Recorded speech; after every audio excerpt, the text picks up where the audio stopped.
Well, Ben, it's good to be sharing the stage with you again. It's great to be here with you.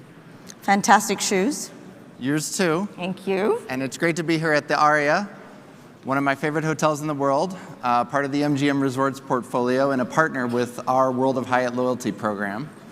So if you haven't already linked your accounts together, I would recommend that you could get points for your stay in both programs.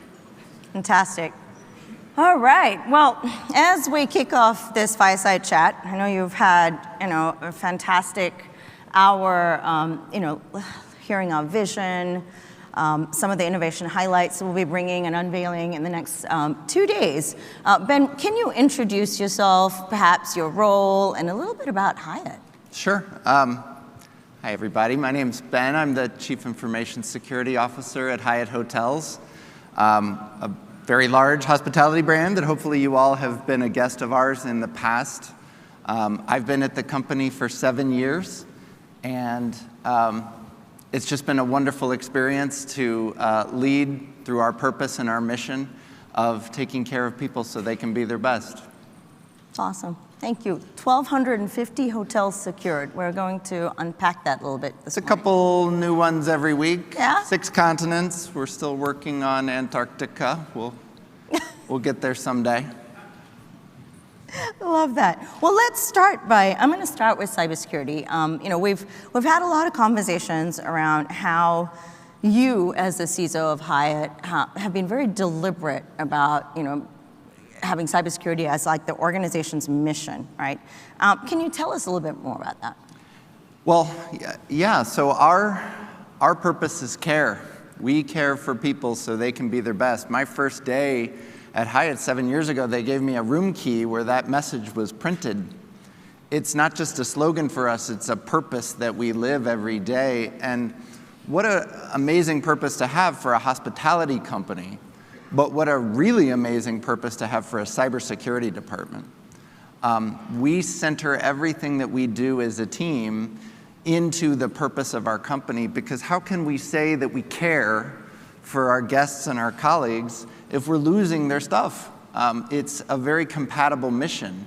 And I think because we're able to tie our purpose to our mission, we're able to enlist the support of literally everyone at our company to do the right thing to keep people safe.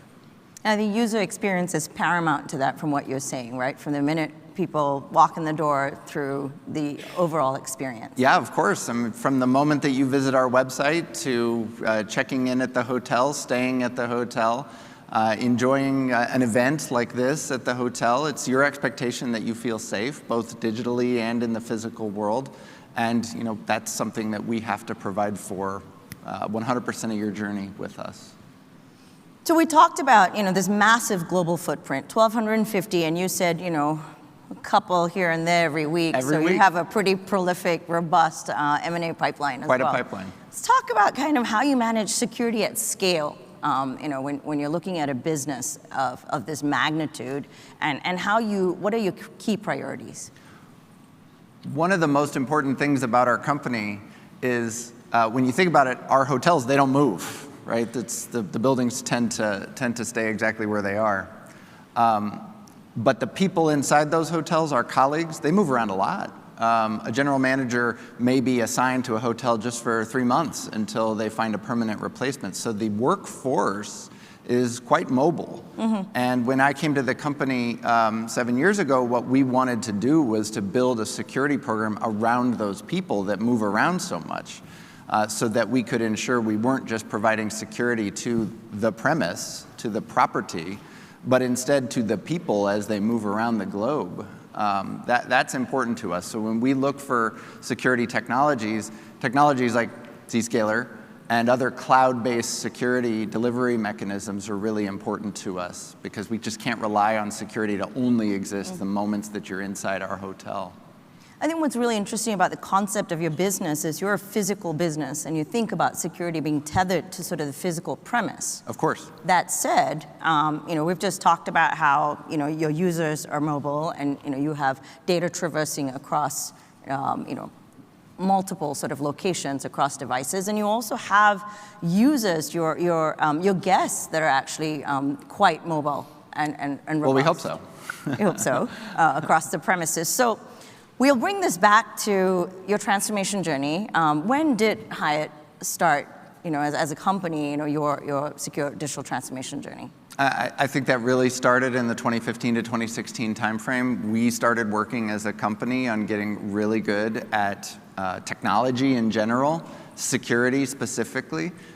We saw that in the 21st century, the strategic imperative of any Western business is being good at these things. Right. And it's important to us to be good at all of these things, whether it's a digital experience for our guests, the mobile app and Hyatt.com and so on, a technology experience that includes everything from a really cool Chromecast in your room so you can put Netflix on your TV, or Apple keys so you can just hold your phone up to the key in the hotel room and it'll let you in.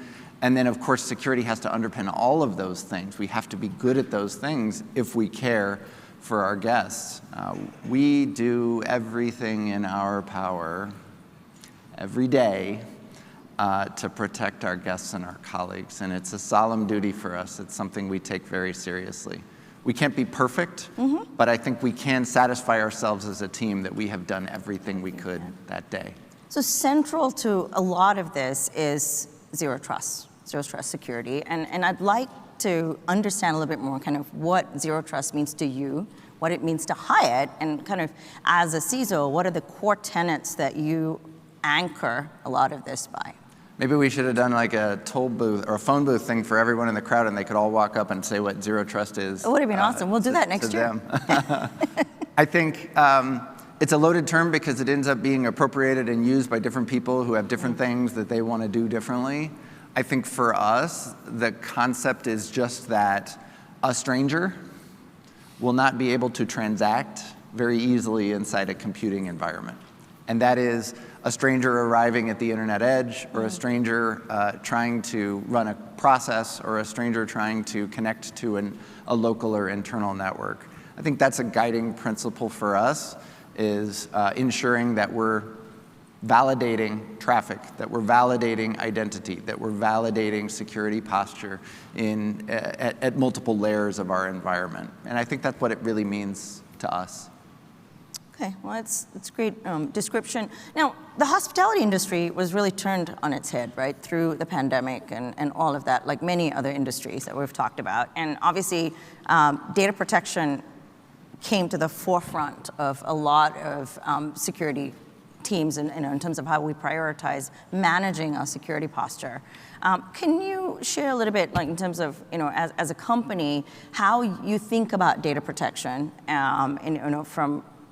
from the perspective of the company's reputation, the business's reputation, and kind of, do you use capabilities like DLP to ensure that your employees and your customers are well protected? Well, the pandemic was very challenging for Hyatt and for all hospitality companies because I think at one point we were down to 30s or 40s in number of hotels that were actually open and serving guests.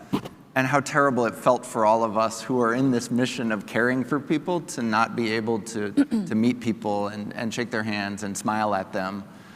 It was very hard for us as a company. But in that transition to remote work, our investments in mobile security and mobile technology allowed us to accommodate our business through those difficult times. The data is the thing that needs to be kept safe. It's your data. Jules. What pillow you like, what's your favorite wine. There's more to the data that we have to protect than just your name, your address, your phone number, and your email. We need to protect the information we have about your preferences. Right. And so we take it really seriously, and we'll apply sort of any technology we can at any layer, including DLP technology to scan for and alert on any signs of that data moving without us knowing about it. It's really interesting you sharing that, specific to PII data, that's like in a whole realm of other sort of preference, context, behavior that goes into how we look at your guest's identity, right? And as you're building that massive data set, that data set becomes quite vulnerable. I wouldn't call it massive, but Preferential data. Preferential is data, really yeah. important to us. We try to collect as little about you as we can in order to serve you. But we do try to know a lot about you to make you happy. That's important to us. It's important. Okay, so you and I, when we were prepping for this, we talked about like one of our favorite topics, which is, and we know we debated and we laughed about how tactical we want to get during this, right? Yeah. So let's talk about the role of SSL inspection in your cybersecurity strategy. And the process that you and your security team undertake, in terms of enabling SSL inspection, okay, and why you believe it is essential. Well, it's about care. Okay, tell us more. If we care for our guests, we need to be able to protect them, and we need to be able to see things that are happening inside our environment in order to be protective. Enabling SSL inspection for us across our entire enterprise was a very important thing for us. And it's something that we did very early in the process because we did feel that that was an important control, that TLS was, back in 2016, 2017, becoming more common, now incredibly common. Mm-hmm. If you can't inspect it, you can't secure it. And at the same time we wanted to do this, we knew that there was going to be an operational impact theoretically to doing it. So the message that we took to our counterparties in network operations, IT operations, at the hotels and so on was, this is about care. Tying this potentially breaking change to our purpose was a great way, I think, for us to enlist the support of, again, everyone at our company in doing something that we felt was the right thing to do. I think at Hyatt we'll always have support to do the right thing for our guests and colleagues, and that's one of the reasons I enjoy working here so much after 7 years. I love that. So your message as you're working with other teams, and especially when we talk about legal counsel and we talk about privacy, and we talk about DPOs, if there was one message you could send out to folks on the importance of SSL inspection, what would it be? I think that when you start to have those conversations, you'll have a lot of stakeholder interest in them. Like you said, colleague privacy is one of those stakeholders. And I think that the technology that we're talking about in this room is Zscaler's technology for SSL inspection, which has quite a few options for protecting privacy of colleagues or individuals passing their traffic through Zscaler. Now, we don't use Zscaler for our guest internet. We're not going to give you an SSL inspection certificate while you're in our hotel on the Wi-Fi. That might be a little weird, but we do for our colleagues. And the conversation that we had with those stakeholders about privacy really centered around the steps we were prepared to take to help our colleagues understand that our mission is not to find out which website you went to last Thursday. It's to find out what that bad guy tried to do to you last Wednesday. And I think always maintaining the integrity of the organization and of the security department and centering it on the threat actor, the bad guy, this is what we're here to do, and this is only what we are here to do, is a good way to achieve that buy-in. So creating awareness around what that really means. Right? Yeah, absolutely. Right. Okay, now, I have a question for you. 189,000 plus colleagues, 1,250 hotels secured, 75 countries, and you have a cybersecurity department at Hyatt that is about 40 people. Well, it's actually doubled in the last 2 years, so yeah. So 20 to 40. So how are you able to do this much with so little in terms of personnel? I think the first success, we think about this topic a lot. Why do we win? Are we any good at all? Have we deluded ourselves into thinking we're actually any good at this, or are we actually good at this? And I think we are. Mm-hmm. And why that is something that preoccupies me greatly. I think one of the reasons why that is the influence we have inside of our organization that's centered on that purpose of care. Okay. We care for people so they can be their best. So we care for their security. I think that gives us a level of authority to make change quickly inside our environment that allows us to maneuver against the people who wish us harm as quickly as we can. And in that, maintain the initiative from them, keep it in our hands. So we're the proactive ones, not our threat actors, as often as possible to keep the ball in our hands. I think that authority that we have to do the right thing to protect our guests and our colleagues also means that we can find the world's greatest security technologies and that we can push every button in those technologies. We talk about the buttons a lot inside of our department because companies like Zscaler, 6,600 people at this company, only half are sales, but it was a joke. It was a joke. I'm sure they're all developers. Funny.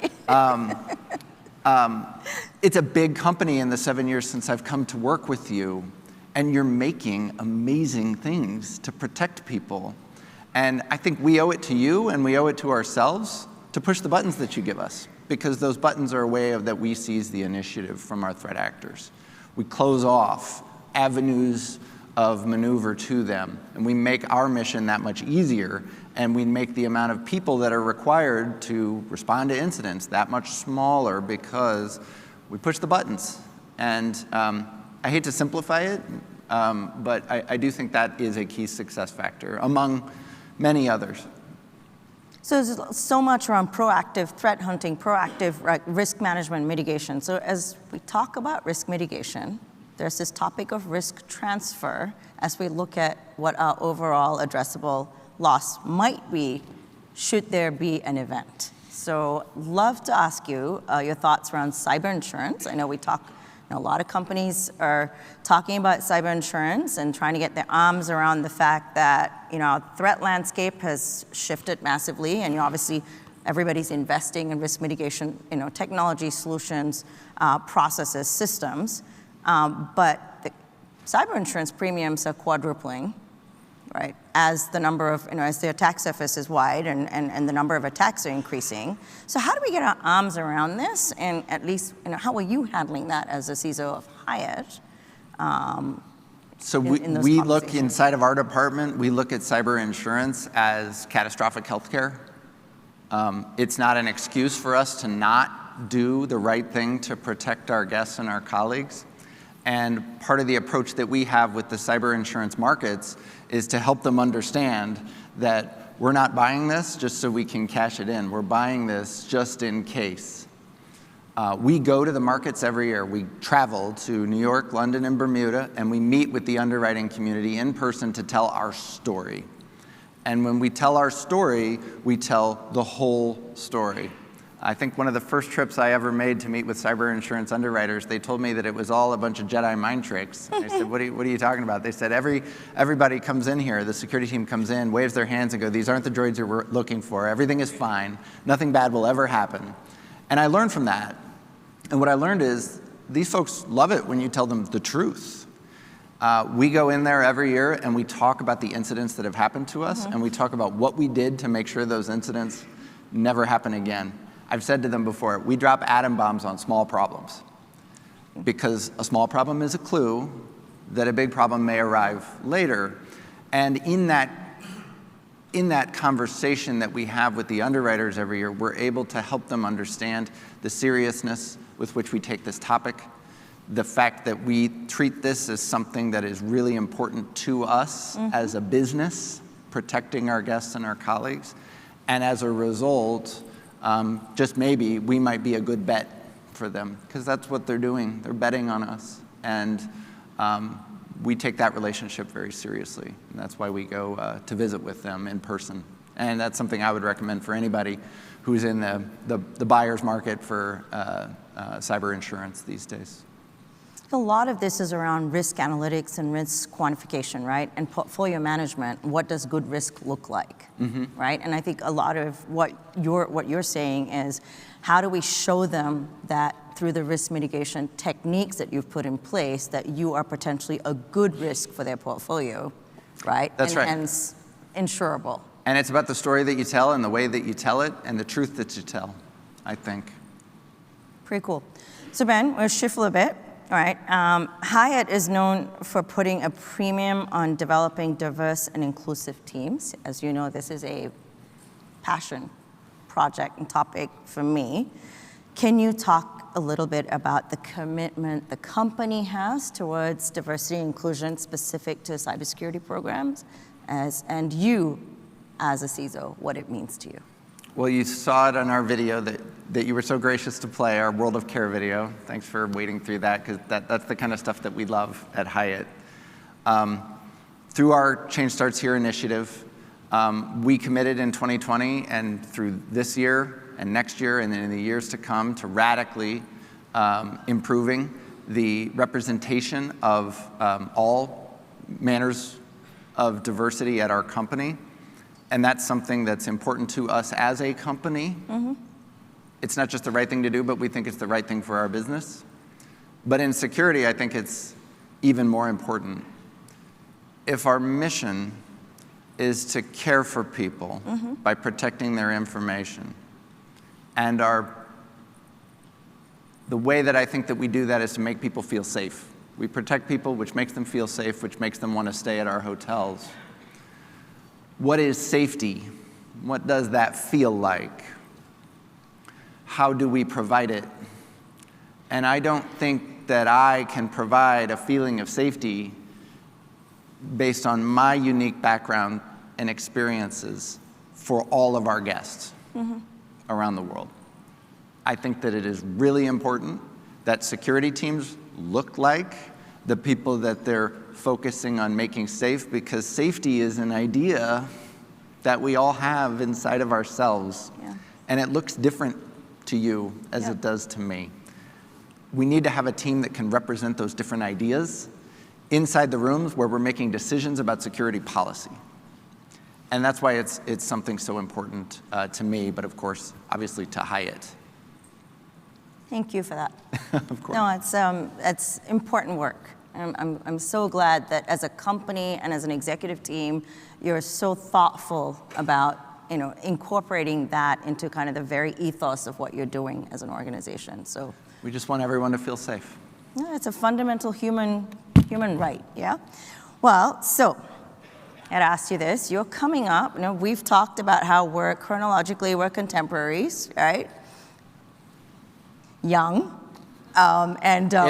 Ish, right? And you are coming up to your 30th anniversary of the first time you sat in front of a computer.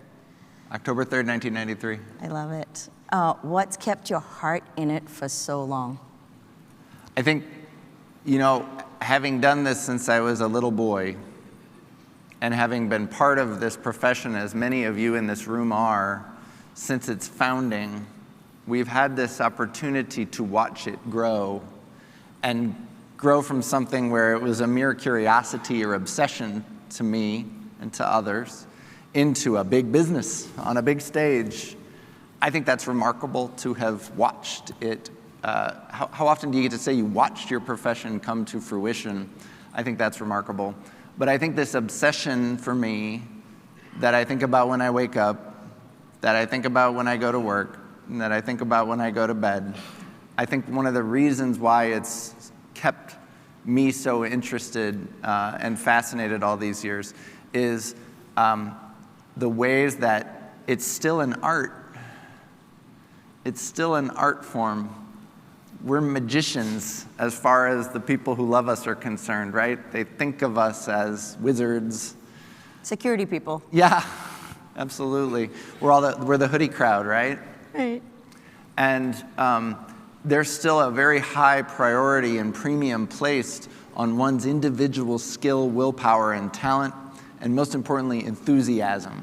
When we hire inside of our department, we're selecting for enthusiasm every day over skill or talent, because to me, the people who are interested in this can go the furthest. I think that's one of the things that keeps me fascinated, to watch those younger folks on my team who have come in and have really still maintained that fascination with this so interesting profession. The message out there is cybersecurity is a cool place to be, right? I think so. Yeah? We're cooler than we've ever been. I don't think we get pushed into lockers as much. So one last takeaway, if you were to give one last sort of parting thought to our attendees today, what would that be? I think it would just be to think about where you work and what the purpose is of what your company is, and find a way to tie what you do every day to what the company does every day. I think you might find that that makes it a lot easier to get the permission to push that button. I think that's what I would leave the crowd with. Awesome. Yeah. Thank you Thank so much you, Ben. Thanks for having coming, me my today. friend, as always. Great. Thank you.